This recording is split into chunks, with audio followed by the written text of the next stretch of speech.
चलिए, आप सभी को धनतेरस की हार्दिक हार्दिक शुभकामनाएं। हम गणेश भगवान और लक्ष्मी मैया से ही कामना करेंगे कि आपका उज्जवल भविष्य हो और आप अपने भविष्य में हमेशा आगे बढ़ें। तो चलिए कल देखते हैं। हम लोग कल देखे थे हम लोग सेट नंबर 1 बायोलॉजी का, जो कि बिहार बोर्ड से संबंधित तो काफ़ी ज़्यादा महत्वपूर्ण सेट था। आज हम लोग देखते हैं सेट नंबर 2, जो कि बायोलॉजी से ही संबंधित है, जीव विज्ञान से।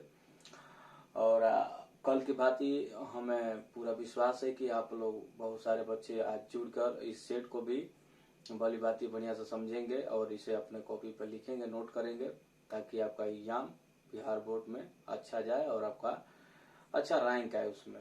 तो चलिए आज हम लोग देखते हैं सेट नंबर 2 बायोलॉजी।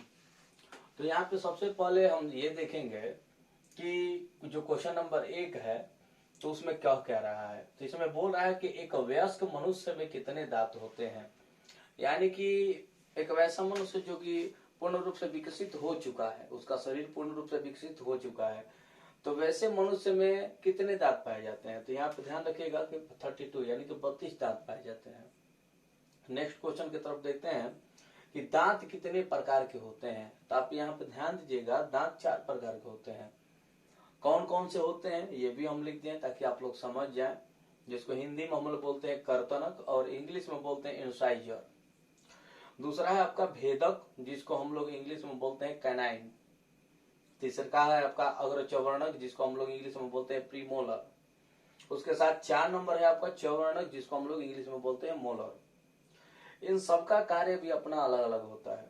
कर्तनक का कार्य अलग होता है, भेदक का कार्य अलग होता है, अग्र चवर्ण का कार्य अलग होता है और चवर्ण का कार्य अलग होता है।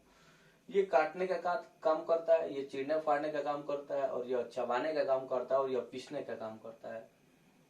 नेक्स्ट क्वेश्चन की तरफ हम लोग बढ़ते हैं। नेक्स्ट क्वेश्चन कह रहा है कि दांतों को सुरक्षा कौन प्रदान करता है। यानी कि दांतों को सुरक्षा कौन करता है, यानी कि दांतों जो हमारी दांत होती है इनको भी प्रोटेक्शन कोई करता है, प्रोटेक्ट कोई करता है। तो कौन करता है, तो यह इनामेल करता है। यानी कि दांतों को सुरक्षा कौन प्रदान करता है, तो इनामेल करता है। यहाँ पे आप लोग ध्यान दीजिएगा।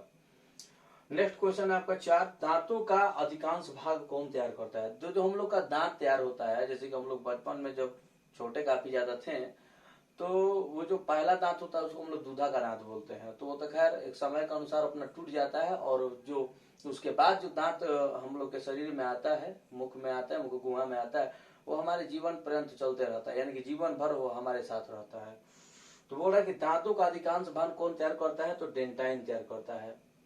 जो डेंटाइन होता है दांत के जस्ट मौसड़े वाले भाग के अगल बगल ही रहता है।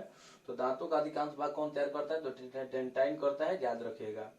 अगला क्वेश्चन है आप लोग का क्वेश्चन नंबर 5 कि मनुष्य को स्वाद का पता कैसे लगता है। आप कोई भी वस्तु जब खाते हैं तो उसका स्वाद आपको कैसे पता लगता है, वह कड़वा है कि मीठा है कि खट्टा है, या किस प्रकार का उसका स्वाद है, उसका पता कैसे लगता है, स्वाद कलियों से। तो जो हमारा जीभ होता है, इस तरह से जो जीभ होता है उसके ऊपर देखेगा कि ये अंकुर टाइप का उस पर कुछ उखेरा रहता है, जिसको हम लोग बोलते हैं स्वाद कलियां। यह क्या करती है कि भोजन के जो स्वाद होते हैं, खट्टा मीठा कड़वा, इनका पहचान करके आपको बताती है। अगला क्वेश्चन है नेक्स्ट, मनुष्य के मुख गुहा में कितने जोड़ी लार ग्रंथियां पाई जाती है। देखिए हमारे मुख में हमको पता है कि लार पाया जाता है, तो वही पूछ रहा है कि हमारे मुख गुहा में कितनी जोड़ी लार ग्रंथियां पाई जाती है। तो ध्यान पर रखिएगा 3 जोड़ी। वो भी कौन कौन सी पाई जाती है, तो पहला का नाम है आपका पैरोटिक ग्रंथि, दूसरा का नाम है आपका सब मैंडिबुलर ग्रंथि, और तीसरा का नाम है आपका सबलिंगुअल ग्रंथि। तो यहाँ पे आपको बिहार बोर्ड में प्रश्न कर सकता है कि मनुष्य के मुख गुहा में कितनी जोड़ी लार ग्रंथियां पाई जाती हैं। तो याद रखिएगा 3 जोड़ी लार ग्रंथियां पाई जाती हैं। अगर मान लेते हैं कि सब्जेक्टिव में अगर क्वेश्चन कर देगा कि मनुष्य के मुख गुहा में कितनी जोड़ी लार ग्रंथि पाई जाती है और कौन कौन, तो आप इस तरह से आंसर दे सकते हैं कि मनुष्य के मुख गुहा में 3 जोड़ी लार ग्रंथियां पाई जाती हैं, जिनमें से पहला पैरोटिक ग्रंथि होता है, दूसरा सब मैंडिबुलर ग्रंथि होता है, और तीसरा का पता होता है सबलिंगुअल लार ग्रंथि होता है। नेक्स्ट क्वेश्चन की तरफ हम लोग देखते हैं। क्वेश्चन नंबर जो 7 है वो क्या कह रहा है, मुख गुहा का पिछला भाग क्या कहलाता है। जो हमारा मुख गुहा है, मुख गुहा का जो पीछे वाला भाग होता है, आप लोग देखे हुए कि कुछ ये हमारे जीभ हो गया, इसका यहाँ से एंडिंग हो रहा है, तो यहाँ से आपको यहाँ पे अंत होता है, यहाँ से जीभ क्या होता है, खत्म होता है। यानी कि मुख गुहा का इतना ही भाग है, सीमा इतना ही तक है, इसके बाद आपका आर नल का अधिकांश भाग दिखाई देने लगता है। तो मुख गुहा का अंतिम भाग क्या कहलाता है, यानी कि मुख गुहा का पिछला भाग जो होता है उसको क्या कहते हैं, ग्रसनी कहते हैं। क्या कहते हैं, ग्रसनी कहते हैं। तो इसको हम लोग ग्रसनी कहते हैं, यहाँ की ये वाला भाग जो होता है ग्रसनी कहते हैं। फिर पूछ रहा है कि ग्रसनी में कितने छिद्र होते हैं, तो यहाँ पे ध्यान रखिएगा, ग्रसनी में एक यहाँ पे होता है और यहाँ पे होता है, ये वाला जो होता है इन दोनों को बैलेंस किया जाना होता है। तो ग्रसनी में कितने छिद्र होते हैं, तो 2 छिद्र होते हैं, जिनमें से दोनों का नाम क्या क्या पड़ेगा, तो पहला का नाम पड़ जाएगा आपका निगल द्वार और दूसरा का नाम पड़ेगा आपका कंठ द्वार। देखिए निगल द्वार के माध्यम से हम लोग भोजन को निगलते हैं, यानी कि भोजन को घोंटते हैं, अपनी भाषा में बोले तो निगल द्वार के माध्यम से हम भोजन को क्या करते हैं, घोंटते हैं। और कंठ द्वार के माध्यम से हम श्वसन का आदान प्रदान करते हैं, यानी कि गैसों का आदान प्रदान करते हैं। जो हम सांस लेते हैं, जो हम सांस छोड़ते हैं, वह कंठ द्वार के माध्यम से हम छोड़ते हैं। फिर पूछ रहा है अगला क्वेश्चन नंबर 9 है आपका कि कंठ द्वार के आगे एक पट्टी जैसी रचना होती है जिसे क्या कहते हैं। कंठ द्वार के जस्ट आगे जाइएगा, जब देखिएगा अपने ऐनक के सामने अपना मुंह खोलिएगा, मुख गुहा को खोलिएगा, तो उसमें देखिएगा कि कंठ द्वार और निगल द्वार के बीच में एक घंटी टाइप का लटका रहता है। ठीक है, ये दोनों को बैलेंस्ड करता है। जब आप कोई भोजन को निगलिएगा तो कंठ द्वार बंद हो जाएगा, और जब सांस लीजिएगा तो निगल द्वार बंद हो जाएगा। तो यह शटर का काम करता है। किसका काम करता है, शटर का काम करता है। तो वो कौन ऐसा चीज है जो शटर का काम करता है, निगल द्वार, यानी कि जब भोजन को निगलिएगा तो वह कंठ द्वार को बंद कर देता है, जब आप सांस लीजिएगा तो या सांस छोड़िएगा तो वह निगल द्वार को बंद कर देता है। तो यह होता है आपका एपिग्लोटिक्स। क्या है, एपिग्लोटिक्स। प्रश्न करेगा कि कंठ द्वार के आगे एक पट्टी जैसी रचना होती है उसे क्या कहते हैं, तो एपिग्लोटिक्स कहते हैं। आप लोग याद रखिएगा। नेक्स्ट क्वेश्चन है क्वेश्चन नंबर 10 कि भोजन ग्रसनी के बाद कहाँ पहुंचता है। तो जो यह हमारे ग्रसनी है, ये वाला ग्रसनी है, इसके बाद भोजन का एंट्री किस ग्रुप में होता है, यानी कि आहार नाल के किस भाग में जाता है। तो याद रखिएगा कि जो भोजन है ग्रसनी के बाद ग्रासनली में जाता है, यानी कि ग्रसनी के बाद जो क्षेत्र स्टार्ट होता है उसे ग्रासनली कहते हैं। ग्रासनली में बहुत सारे जो हार्मोन्स है वो भोजन के ऊपर पड़ते हैं, बहुत सारे रस आके भोजन पे पड़ते हैं, जो कि भोजन को आगे जाने में और पाचित करने में मदद करते हैं। यहाँ पे याद रखिएगा कि भोजन ग्रसनी के बाद कहाँ जाती है, तो ग्रासनली में जाती है। ये क्वेश्चन भी बहुत बार पूछा है परीक्षा में, तो यह परीक्षा के दृष्टिकोण से काफी ज्यादा महत्वपूर्ण है, इसलिए आप लोग इस क्वेश्चन को ध्यान दीजिएगा। क्वेश्चन नंबर आपका 11 कह रहा है कि ग्रासनली के बाद भोजन कहाँ पहुंचता है। अभी हम बताए ना कि ग्रसनी के बाद भोजन कहाँ पहुंचता है, तो ग्रासनली में। तो फिर ग्रासनली के बाद कहाँ पहुंचता है, तो यहाँ पे जो आहार नाल का जो क्षेत्र होता है काफी ज्यादा लंबा होता है, जो कि मुख गुहा से मल द्वार तक फैला रहता है। तो यहाँ पे हम देखते हैं कि सबसे पहले वो मुख गुहा में भोजन होता है, मुख गुहा के बाद ग्रसनी में जाता है, फिर ग्रसनी के बाद ग्रासनली में जाता है, और फिर ग्रासनली के बाद कहाँ जाता है, तो आमाशय में जाता है, जिसको हम लोग आम भाषा में पेट बोलते हैं। ठीक है, तो ग्रासनली के बाद भोजन कहाँ जाता है, आमाशय में जाता है। जैसे ही वह आमाशय के अंदर एंट्री करता है, बहुत सारे हार्मोन और बहुत सारे रस आकर उसमें मिलते हैं, घुलते हैं, और हमारे भोजन के जो कण होते हैं उनको काफी ज्यादा पीसते हैं, जिसको हम लोग काइम बोलते हैं। आमाशय के अंदर जब भोजन पूर्ण रूप से जब चला जाता है उसको ज्यादातर पीस देता है, तो पीसने के बाद उसको जो रूप बचता है उसको हम लोग काइम कहते हैं। वही काइम फिर किस में जाता है, तो छोटी आंत में जाता है। छोटी आंत में जब वह प्रक्रिया पूर्ण हो जाती है, पाचन क्रिया पूर्ण हो जाती है, तो उसमें जब भोजन के पाचन क्रिया पूर्ण हो जाती है तो जो भोजन का रूप बचता है उसको हम लोग चाइल कहते हैं। कल के सेट में आपको हम बताए थे। तो यहाँ पे ध्यान रखिएगा कि ग्रास नली के बाद भोजन कहाँ पहुंचता है, तो आमाशय में पहुंचता है। नेक्स्ट क्वेश्चन आपका क्वेश्चन नंबर 12, इसमें कह रहा है कि आमाशय के आगे वाले भाग को क्या कहा जाता है। यानी कि जो हमारा आमाशय होता है कुछ इस प्रकार से होता है, इस प्रकार से आपका आमाशय होता है। तो आमाशय के आगे वाले भाग, आमाशय के पीछे वाले भाग, ये 2 भाग होते हैं।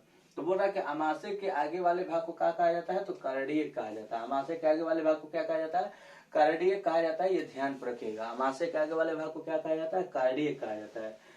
नेक्स्ट क्वेश्चन कह रहा है कि आमाशय के पिछले भाग को क्या कहा जाता है। तो आमाशय के आगे वाले भाग को तो हम लोग कार्डियक कहते हैं, लेकिन आमाशय के पिछले भाग को क्या कहते हैं, तो यहाँ पे ध्यान रखिएगा पाइलोरिक कहा जाता है। आमाशय के पिछले भाग को क्या कहा जाता है, पाइलोरिक कहा जाता है।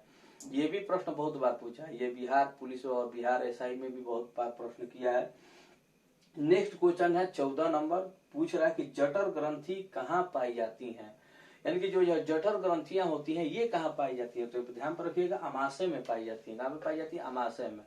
तो ये जो जठर ग्रंथियां होती है आमाशय के ही अंदर बनती है। इसे हम लोग आमाशय के अंदर बनने वाले जो ग्रंथि होते हैं उनको हम लोग जठर ग्रंथि या आमाशय ग्रंथि भी कहते हैं। ठीक है, ये भोजन को पाचित करने में, भोजन को तोड़ने में, भोजन को काफी ज्यादा मिश्रित करने में ये ज्यादा मदद करती हैं। तो कोई पूछेगा या प्रश्न करेगा आपसे कि जठर ग्रंथि कहाँ पाई जाती है, तो ध्यान रखिएगा आमाशय में पाई जाती है। नेक्स्ट क्वेश्चन है आपका क्वेश्चन नंबर 15। क्वेश्चन नंबर 15 आपका कह रहा है कि जठर ग्रंथि की कोशिकाएं कितने प्रकार की होती हैं। जो जठर ग्रंथि होती है उनकी कोशिकाएं कितनी प्रकार की होती है, तो यहाँ पर रखिएगा 3 प्रकार की होती है। कितने प्रकार की होती है, 3 प्रकार की होती है। अब यहाँ पे पूछ देगा सब्जेक्टिव क्वेश्चंस में कि जठर ग्रंथि की कोशिकाएं कितनी प्रकार की होती हैं तथा कौन कौन। तो आप आंसर दीजिएगा कि जठर ग्रंथि की कोशिकाएं 3 प्रकार की होती हैं, ये तीनों निम्नलिखित हैं। तो ए नंबर में डालिएगा जो जठर ग्रंथि का पहला कोशिका होता है उसका नाम है श्लेष्मा या म्यूकस कोशिकाएं, ठीक है। दूसरा का नाम आपका भीतीय या अम्लजन कोशिकाएं, और तीसरा का आपका है मुख्य या जाइमोजिन कोशिकाएं। तो आप ये वाला याद रखिएगा, म्यूकस कोशिका, अम्लजन कोशिका और जाइमोजिन कोशिका। यानी कि जठर रस 3 प्रकार की कोशिका को बनाती है। कौन कौन से, म्यूकस कोशिका, अम्लजन कोशिका और जाइमोजिन कोशिका। नेक्स्ट क्वेश्चन है आपका क्वेश्चन नंबर 16। ये क्या कह रहा है, ध्यान से सुनिएगा। मनुष्य के आमाशय में प्रतिदिन कितना लीटर जठर रस बनता है। यानी कि हमारे जो आमाशय है, पेट है, उसमें प्रतिदिन पर लीटर प्रतिदिन कितना लीटर आमाशय रस बनता है, सॉरी जठर रस बनता है। तो ध्यान पर रखिएगा 3 लीटर। मनुष्य के आमाशय में प्रतिदिन कितना लीटर जठर रस बनता है, तो 3 लीटर जठर रस बनता है। यहाँ पे ध्यान रखिएगा। अगला क्वेश्चन है क्वेश्चन नंबर 17 कि जब आमाशय में अधिक मात्रा में अम्लीय स्राव होने लगता है। यहाँ पे ध्यान दीजिएगा कि आमाशय के अंदर शुरुआत से ही बताएं कि आमाशय के अंदर जब भोजन के कण जाते हैं तो उनको पाचित होने के लिए, छोटी आंत में आसानी से पाचित हो जाए, इसके लिए आमाशय के अंदर बहुत सारे हार्मोन्स आते हैं, बहुत सारे रस आते हैं, ताकि वो भोजन को निचोड़ सके। तो भोजन जब अंतिम रूप में आ जाता है निचोड़ने के बाद, तो उसको हम लोग काइम कहते हैं। तो ये भोजन को निचोड़ते समय जब अम्ल जन यानी कि अम्ल का प्रवाह यानी कि अम्ल का स्राव जब ज्यादा हो जाता है, तो पूछ रहा कि जिसके कारण एक घाव बनता है। यानी कि जब आमाशय में अधिक मात्रा में अम्लीय स्राव होने लगता है, जिसके कारण एक घाव बनता है, जिसे क्या कहते हैं। तो जब आमाशय के अंदर वाले जो दीवार होते हैं, आमाशय के अंदरी स्तर, जो अंदर के स्तर होते हैं, उनके अंदर जब अधिक मात्रा में अम्ल का स्राव होने लगता है, तो उससे क्या होता है कि जो आमाशय की दीवारें हैं वो कुछ उबड़ खाबड़ टाइप की हो जाती है, जहाँ पे अम्ल की जो कोशिकाएं हो वहां पर बैठ जाती है, जिसके कारण से वहां पे एक घाव बनता है। तो उस घाव को क्या कहा जाता है, तो ध्यान पर रखिएगा, पेप्टिक अल्सर कहा जाता है। क्या कहा जाता है, पेप्टिक अल्सर कहा जाता है। आमाशय के अंदर बनने वाले घाव को क्या कहा जाता है, पेप्टिक अल्सर कहा जाता है। तो ये सब्जेक्टिव में भी प्रश्न कर सकता है या ऑब्जेक्टिव में भी आपसे प्रश्न करता है कि आमाशय के अंदर पेप्टिक नामक घाव किसकी अधिक स्राव के कारण होता है। तो ध्यान पर रखिएगा, अम्ल के। किसके, तो अम्ल के। अगला क्वेश्चन है आप लोग का क्वेश्चन नंबर 18 कि मनुष्य में आहार नाल की लंबाई कितनी होती है। मनुष्य में आहार नाल की लंबाई कितनी होती है, तो ध्यान पर रखिएगा 8 से 10 मीटर होती है। मनुष्य में आहार नाल की लंबाई कितनी होती है, तो 8 से 10 मीटर होती है। नेक्स्ट क्वेश्चन है आपका 19, कह रहा है कि मनुष्य में छोटी आंत, यानी कि देखिए मनुष्य के छोटी आंत, ये आहार नाल का एक भाग ही है। तो मनुष्य में छोटी आंत की लंबाई कितनी होती है, तो ध्यान रखिएगा 6 मीटर होती है। तथा मनुष्य के छोटी आंत की चौड़ाई कितनी होती है, तो 2.5 सेंटीमीटर होती है। ये बिहार बोर्ड में पूछे जाने वाले ऐसे प्रश्न है जो कि काफी परीक्षा के दृष्टिकोण से काफी ज्यादा महत्वपूर्ण है। हम आप लोग से यही कहेंगे कि अगर कोई बच्चा बिहार बोर्ड का तैयारी करता होगा, खास करके साइंस विषय का तैयारी करता होगा, तो ये कहेंगे कि ये सब जितने भी क्वेश्चन आपको बायोलॉजी से संबंधित कराए जा रहे हैं उनको आप नोट कीजिए। नोट करने के बाद आप इसको अपने मित्रों के साथ या स्वयं काफी ज्यादा मदद कीजिए, काफी ज्यादा मेहनत कीजिए आप इसको याद करने में। हम लोग जो हमारी संस्थाएं हैं वो आपको मदद पहुंचाने के लिए इतनी मेहनत करती है। तो अगर आपको उसमें अगर कहीं त्रुटि नजर आती है, गलती नजर आती है, या आपको कोई चीज समझ में नहीं आता है, पॉइंट नहीं समझ में आता है, तो आप कमेंट सेक्शन में बता सकते हैं सर हमारे यहाँ प्रॉब्लम है या ये प्रॉब्लम है। या फिर आपको व्हाट्सएप नंबर उसमें दिया जा रहा है, तो आप उस व्हाट्सएप नंबर पर एक ग्रुप है, वहां पे भी आप मैसेज करके अपनी समस्या का समाधान ढूंढ सकते हैं। और एक बात सूचना आप लोग से हम देना चाहते हैं कि अगर कोई आपका मित्र या सहपाठी अगर मैट्रिक या बिहार बोर्ड का एग्जाम की तैयारी करता होगा, तो उनके पास भी इस लिंक को अधिक से अधिक मात्रा में शेयर कीजिए, ताकि वो भी इसका लाभ उचित मात्रा में उठा पाए। आप लोग से एक और बात कहेंगे कि जितने भी ऐसे बच्चे हैं जो बिहार पुलिस और बिहार दरोगा या यूपी पुलिस यूपी दरोगा या किसी भी कंडक्ट का एग्जाम अटेम्प्ट कर रहे हैं, तैयारी कर रहे हैं, तो उनको साइंस के मायने से अगर देखा जाए तो ये सब क्वेश्चंस जो होती हैं काफी ज्यादा महत्वपूर्ण है। तो इसलिए इस लिंक को अधिक से अधिक मात्रा में उन लोगों के पास भी शेयर कीजिए ताकि वो लोग भी इसके बारे में जानकारी ले और इसका अधिक से अधिक लाभ उठा पाए। धन्यवाद। अगर आपको वीडियो पसंद आया हो तो इसका लाइक और सब्सक्राइब जरूर कीजिए। अगर कोई भी त्रुटि हो या समझ में नहीं आता हो तो कमेंट जरूर कीजिए। धन्यवाद। जय हिंद।